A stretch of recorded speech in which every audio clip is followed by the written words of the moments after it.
আমার স্বপ্ন গো, তোমাতে আমরা লোভিয়া জনম, ধন্য হয়েছি ধন্য গো।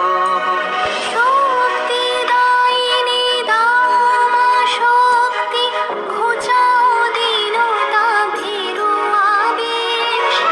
আধার রজনী ভয় কি জননী, আধার রজনী ভয় কি জননী, আমরা বাঁচাবো এ মহাদেশ।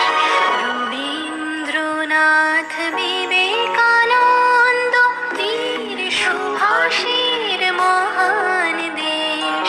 নাহি তো ভাবনা করি না চিন্তা, হৃদয়ে নাহি গো ভয়।